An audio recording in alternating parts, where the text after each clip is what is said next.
Here we go. Okay, here we go. I'm very proud today to present this work we've done with the BAFU for over a year now. We're collaborating on designing and doing this survey on Eco-Innovation Park. So I will present you on a general way what we've done, what are the trends, what we've seen, and then it will be a good introduction to go into more specific presentation the whole day today with 6 industrial parks. So just to again set up the goals of this survey was to do an overview of initiatives to develop eco-innovation at the industrial park scale. And then we think about how will we describe this initiative. So the first idea was to develop eco-criteria to recognize eco-innovation at the park scale. I will present this eco-criteria to you. Then we identify some key success factors. Why is one case working, project being implemented? There is a lot of success or very good communication, so different type of success factors. And then I will start today defining some key issues, but it will also be the topics of tomorrow's talks to really try to make an overview of how can we develop and manage eco-innovation parks. So what is innovation? I just want to go back for 2 minutes to some definitions. So here it's the definition from the European Union. So innovation aims really at moving toward sustainable development with reduction of environmental impact and a more efficient use of resource. So then, okay, we can turn this definition in many ways, but the main idea are really reducing environmental impact, resource efficiency, and for the industry. So starting from here, we try to see what are the concepts at the spatial scale of the industrial park that will match with this definition. And actually we find quite a lot of them from eco-industrial parks, which is really specifically in the field of industrial ecology, a special type of industrial areas. And then some other terms like eco-industrial development, eco-industrial networks, industrial symbiosis, which we already mentioned this morning. And then we move to green industrial park, integrated industrial park. So in different parts of the world, actually, different related concepts emerge and they have some specificity in themselves, or also most of them work on resource efficiency. And then we have some still other concept with urban symbiosis or eco-town, which was specially developed in Japan, with also a lot of consideration to urban areas and to recycling networks. And then we move to eco-districts, sustainable districts, eco-cities, energy cities, so other concepts that are more and more linked to the urban perspective. So a mix between economic activities and housing and really the district scale. So our idea was to first work on everything, of course, then we can do comparison. But it was a bit too broad, especially this part here. When we start with the sustainable districts, then it's a field in itself. So we try to stick to the industrial areas for most of the cases. Some are what we've called combined areas, meaning that we still have quite intensive industrial activities or economic activities, but mixed with some housing areas, which is actually broaden also the view for eco-innovation, because then you have more and more opportunities. And here is urban district. So we try not to work on urban district, but we have a very few specific cases that we wanted to be included in the survey because they were particularly relevant for our purpose here. So very shortly, because I think it was one of our great concern with this survey, I just want to define what is an eco-industrial park and then what eco-innovation brings in addition to that. Because a lot of parks, a lot of the literature we use in this review actually come from the field of industrial ecology. So I think it was important to link that together. So the concept of eco-industrial park is actually a community of economic players that work actually on environmental efficiency, on economic performance through collaboration. So this is what is important, is the idea of collaboration. Not every company, they have their own environmental programs, they have their own waste management program issues, but here what we are interested in is how this company collaborates together. There is many ways of collaborating between the boundaries of an eco-industrial parks. We will see a lot of examples today. And the idea, of course, is that the benefits are greater when you collaborate with your neighbors, the other economic players, than if every company just do it for themselves. So that's the basic idea. Then the eco-innovation park, the definition is actually adding something with the idea of piloting installation and processes in sustainable technologies and services.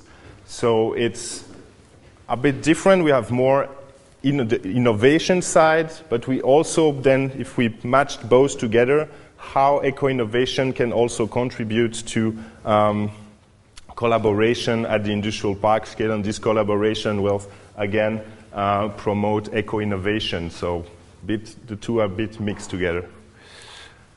Okay, that's the countries that are in the survey. So most of them are European countries here. And we choose a few relevant non-European countries because we knew that a lot of very interesting experiences were going on in these different countries. So Australia, China, India, Israel, Japan, South Korea, Turkey, United Arab Emirates, and United States of America. And for all of these countries, the idea then was to first identify the highest number of case study as possible. And even we miss some, of course, and sometimes on purpose or not, but really to have a broad view of what's going on. And then with this basic, actually, description of case study, we study a bit the information that was available, with the quality, the quantity of this information, and then with this we choose some 175 relevant cases, which is already a very high number. So, but in total it was like 300 cases that were identified. So here, with these 175 cases, we describe them in a more precise way. But if you look at the survey, it's not a whole book can be written on any cases. So here is just a one-page description with references and information. I will give you some detail on these different equal criteria and success factors. But the idea is this survey to serve also as a resource to find your way into different type of parks, different type of activities, and then you can go deeper into any cases that you're interested in. So how have we described these cases? So the descriptors first with, of course, very general information. So what kind of park is it? Is it industrial, urban, combined, just as I defined to you before? The size of the park, the number of company and the different industrial sectors that are actually active in this park, the number of jobs, the number of inhabitants, if it's a combined area, of course.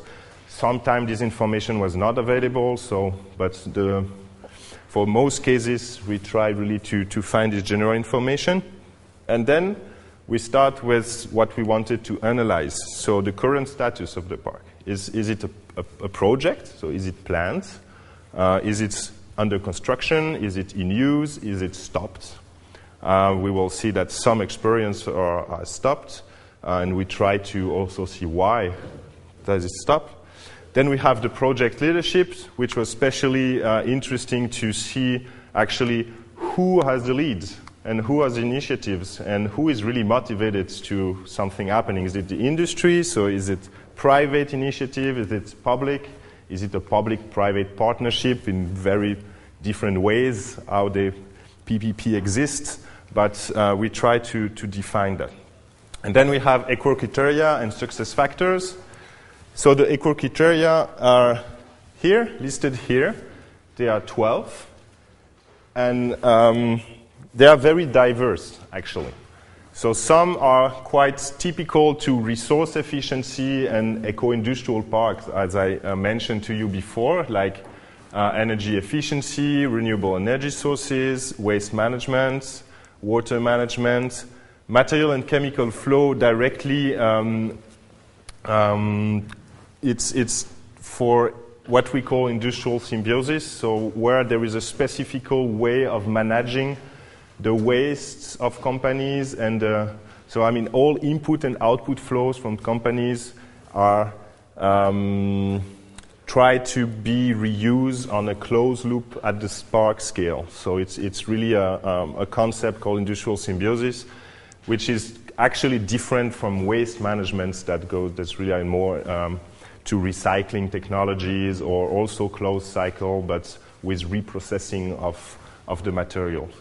But there is also some consideration of biodiversity, cultural, social, health, and safety, mobility and transport, sustainable transport systems, sustainable logistic, land use, where actually the park was planned in a way that the land use is optimized, air pollution prevention, noise prevention.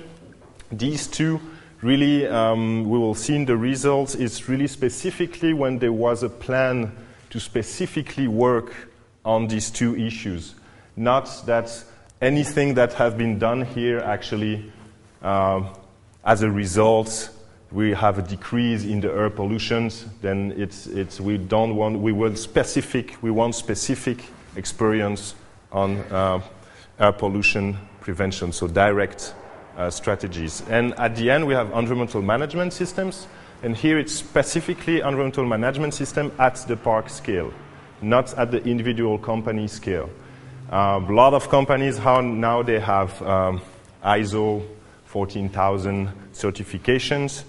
And we have a few parks, we will see that now it's growing, which have also the same certification, but at the park level, not at the single company level. So that's for the eco-criteria, and in the survey it's presented like this. So you have a table for every case where you have the geography, so where we are, the name of the park, the type of park, this different general information I mentioned, and all the eco-criteria, they're either highlighted or not, if it's something happening or not. Then you have the status, then you have the project leaders, is it private, public, then you have references. So in order that you can dig deeper into the case if you are interested. And then the last part, then it's written, you have 4 paragraphs in the survey that actually describe the objectives of the parks, what's really happening, and then the success factors. And at the end, there is also the perspective. So if still something going on, or what are the next steps we identified for the park. But what is interesting in this 4 paragraph is the success factors for these parks. So 8 were defined by Eco Innovera. First is the economic value added. So really when the park, the strategy are based on economic value, so added value. Then we have policy regulation framework. It's really focusing on, at any scale of administration, is there any laws, directives that actually promote, support the development of eco-innovation park. Then we have financial incentives that are mostly public, but at different scale as well.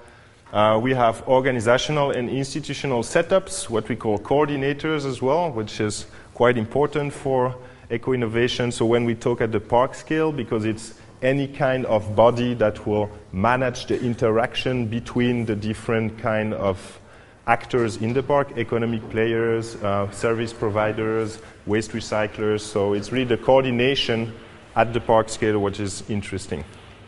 Then we have cooperation with science and technology institution.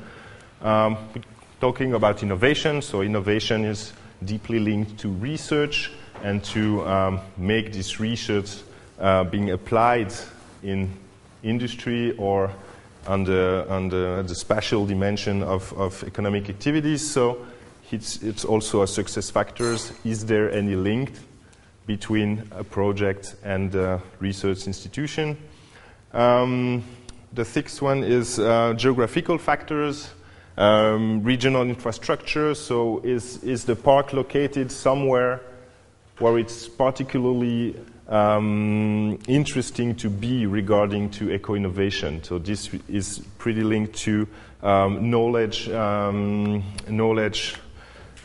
economy, to also infrastructure for logistic, to clustering, to all this dimension of where are you located and what is your surrounding.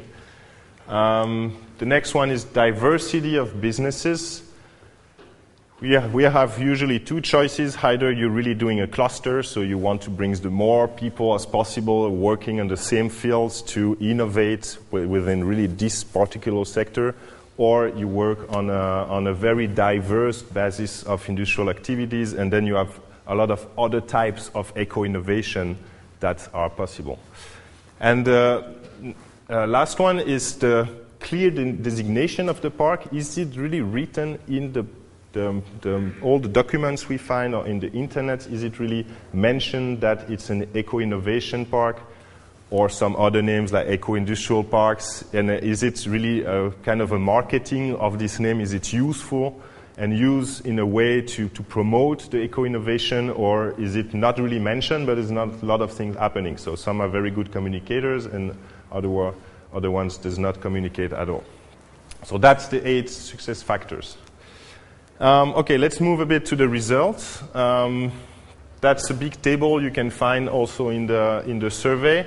I won't detail everything, but you will find for every country here the number of experience we've identified, and here the most interesting, the number of experience we have detailed, so which are really detailed in the survey.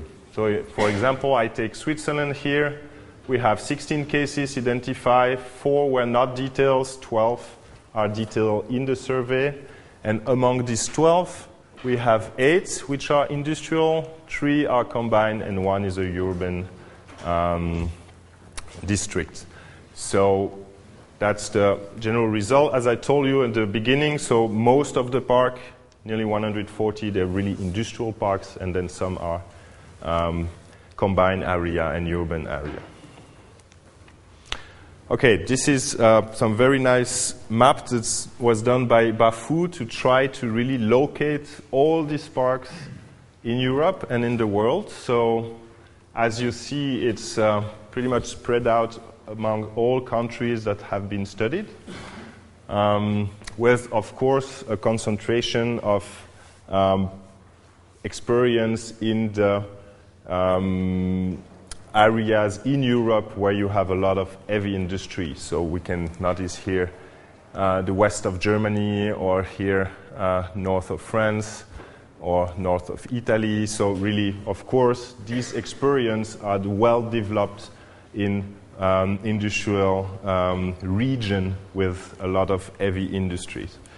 That's the map for the whole world. They're not in the survey, but they will be added for the final version of the survey. So this is the map where you see we have, of course, US and Puerto Rico here, and we have Australia, Japan, Korea, China, India, and here African country, or Middle East, sorry.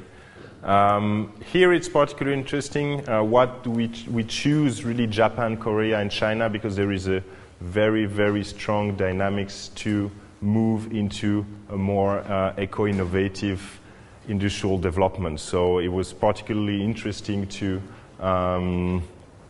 to give attention to what's going on there. They're moving very fast, actually, and it's pretty interesting. Okay, some statistics on the results. So most of the parks we study are in use. So it's parks that are running. They may be growing. There's still some more development, some more settlement of new activities, but they are in use, and the strategy are being applied and work on a day-by-day basis. Then we have some parks that are under construction, some parks that are planned, and some that are stopped. I just want to say a word about the parks that are stopped. Actually, here we identify specifically 4. But we know that, and this is a small bias we have in this study, there is a lot of more projects that have failed, actually. There is dozens of them. But even when we start working on the identification of all the cases, we already take out, actually, a lot of very old papers of reports where we actually knew that there was nothing really happening anymore, because otherwise we will have hundreds of more cases. But what was interesting here is to just highlight some of them and to see why it's not working anymore, and or that the project never happened, actually, which is also interesting. It's really economic volatility.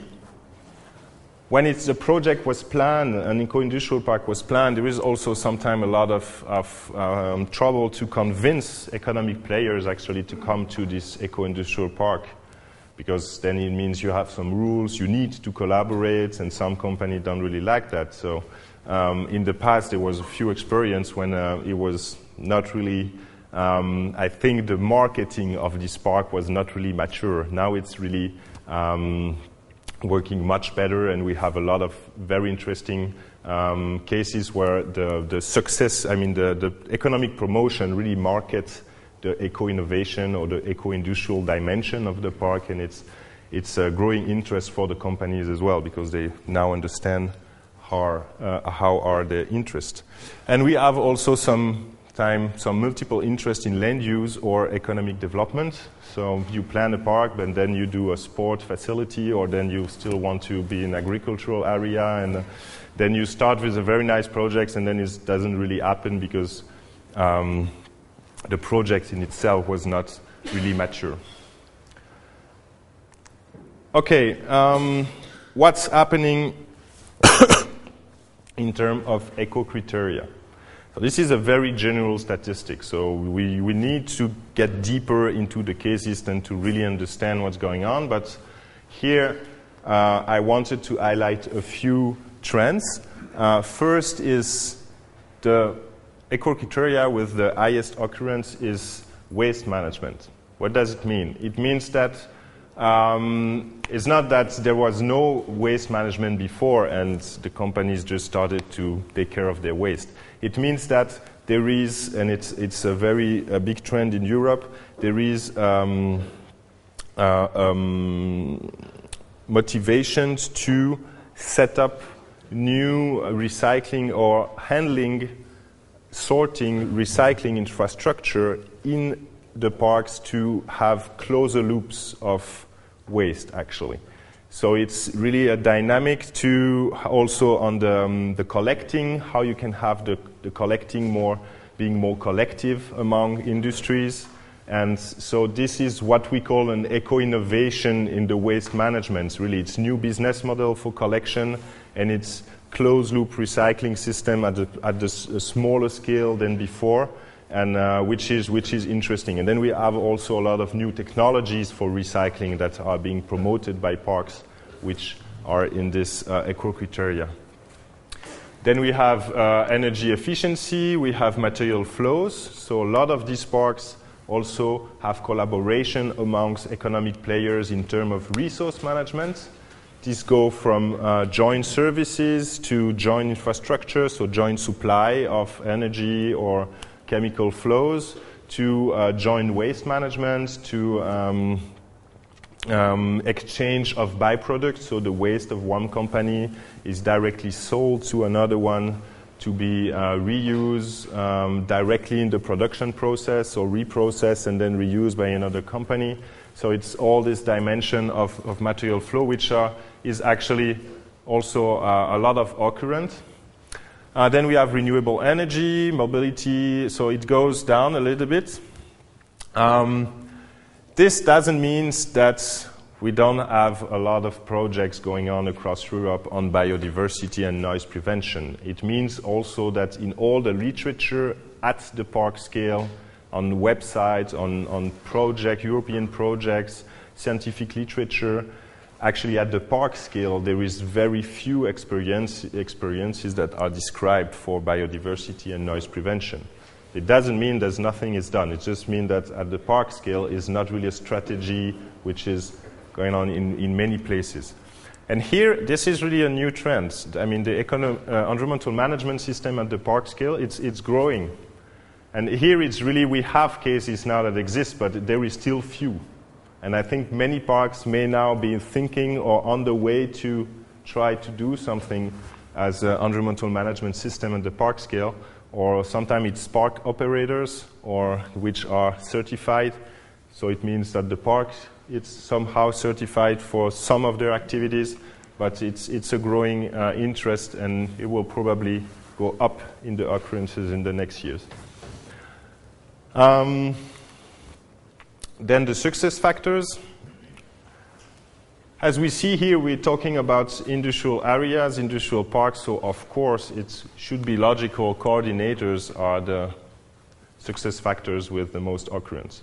So most of the park which have eco-innovation strategies at the park scale have somehow a body, a structure, which is either public, private, or mixed, which is in charge of doing something at the park scale for eco-innovation. So it means it's not only economic promotion system, is not only a utility manager, is somehow a body that's work on bringing together industrial players and make things happen.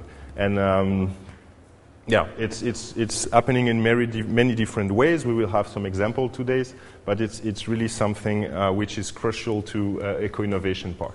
And the second one is cooperation with science and technology. Of course, a lot of work that is published is also published by universities. Sometimes parks that do very good things in a business way, they don't have really time to publish in reports or being part of research programs, so there may be a bias as well here, but still it's very important to see that science and technology has to be involved in industrial parks or even present. We will have some example today. Research is inside the park, then it's very helpful also for eco-innovation. Economic added value. This is actually mostly appear when we were playing with the statistic. You were playing with the statistic, Olivier, mentioning that with the economic value, it's mostly parks that are managed by a private entity that, of course, communicate a lot on the added economic value from the project. Then we have policy, the location, incentives. Not many parks actually put communicate a lot about incentives, or incentives don't even exist, but there are still things happening. So there's something we can ask also, why is there not more incentive, or how can incentive be set up to support and spread this eco-innovation at the park scale? And interesting one is the EIP here, so it's the clear designation of the park as an eco-innovation park. And we have a significant number of cases, but it's still not very high, because this is mostly related to marketing. So when you have a lot of marketing, or it's really related to economic development for these specific parks, then you have this mentioned here. So this will probably grow as well, because we see now trends to more and more communicate on what is done at the park scale, also as a economic promotion tool. So, but then the more it grows, then the less it's interesting, because if every park communicates on that, then it's less interesting for economic development. But now it's still a very good trend for marketing. Okay, you will find the survey a quick review of what are the most benefits, the biggest benefits of an eco-innovation park. So there is three big topics. Of course, is natural resource consumption and pollution. So you reduce environmental impact. We reduce also by working on a closed-loop systems and on eco-innovation at a small scale. You decrease the dependency for importation or resources that come from very far from where you are. Not always, but sometimes you can reduce this dependency to this resource and also to non-renewable resources. So it's interesting for the companies to have also alternative supply that's reduce the risk actually to with shortage of resource now and international logistic. We have economic benefits, which are of course the value added when you can sell your waste and you don't need to pay for it to be handled by a specific company. So it's a direct benefit for the company, and within the entire value chain actually of the company you can work on specific eco-innovation at the park scale with these different eco-criteria. They apply at different stage of the company or the production line or the whole value chain. And then we have this contribution to regional development, which is also interesting. Eco-innovation and eco-innovative region now are actually places where an economic development is stronger than some other region, and also the industries that are in this region, if they collaborate one with each other, we usually see that is bringing highest resilience. So it means the resistance to change. I mean, when you have some economic crisis or when you have some resource issues on availability, price of resource going up, then if you have a good collaboration, if you have a diversity of economic players and eco-innovation being applied, then your region will resist more also to crisis. And we've seen that in many regions in the last years actually, where clusters sometimes have a lot of trouble when actually the crisis just go to these specific activities, and if you have a good diversity and collaboration between the players, they're all stronger. So it's something that's also a growing interest at the regional scale. Okay, I'm coming to the last slides. One or two conclusions, but we have plenty of time to come back to these different points during the day and also tomorrow. But in this survey, I mentioned we have these planned parks, we have this under construction or in use or stopped. And this means we can identify projects in all the life cycle of a park, from the first idea, actually, of where will you build a new park, then to the, of course, selection of location, and then the spatial organization of economic activities. So when you do urbanism and planning, there is much to do now to include actually eco-innovation in the planning phase.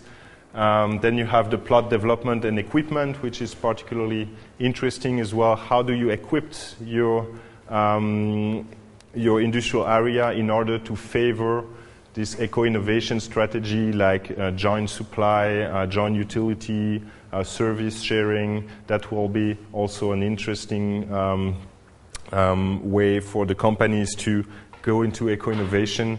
Then you have the planned settlement and the park operation. How do you operate your infrastructure?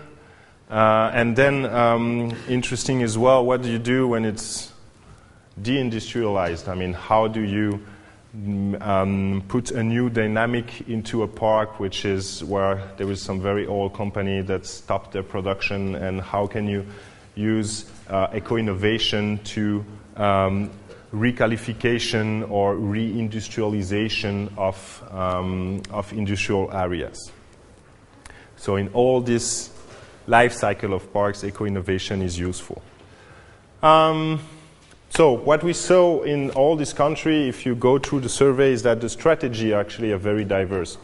And the way used to come to the same point is sometimes very diverse. So it's what is interesting in this survey is also done for this purpose. For a specific strategy, you can see actually what are the cases and how they've made it. And sometimes it's very different how they work, but here you can compare a little bit how it was done. As I told you before, we have still few experience of eco-innovation in the planning phase. I mean specifically for industrial parks. Of course, we have a lot of sustainable urbanism now, but at the industrial parks, how we manage to plan a very efficient park is still not really common. So we're mostly looking for proximity providing benefits. So if we move these two companies close one to each other, it means they can collaborate. So from the planning phase, try to motivate the economic player to go in on this plot and not this one, because if he goes there, he will have an advantage working with his neighbors. So that's something that's only starting now. The clear designation as eco-innovation park or eco-industrial park is mostly used as a marketing tool, so it's good for promoting what's being done and new solutions, but it should not be only a marketing tool. So there is some reflection on how we can, some thought on how we can label also eco-innovation in order not to be only a marketing tool. And still now we noticed a lack of methods which really to assess the success, to quantify the success, to qualify the success. Of course, we have with assessing CO2 emissions and CO2 reduction, greenhouse gas reduction from one technology with the other or one project with the other, but it's not really spread out and comparable between the different parks. So it's still a lack of standardized methods. Okay, and I will conclude with this sentence.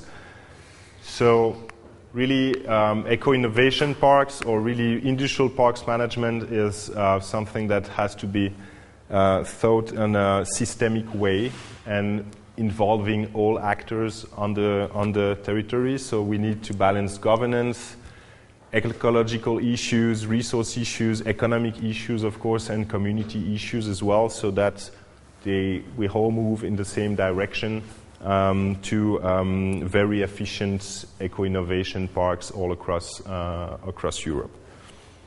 So thank you for your attention, and have a nice day.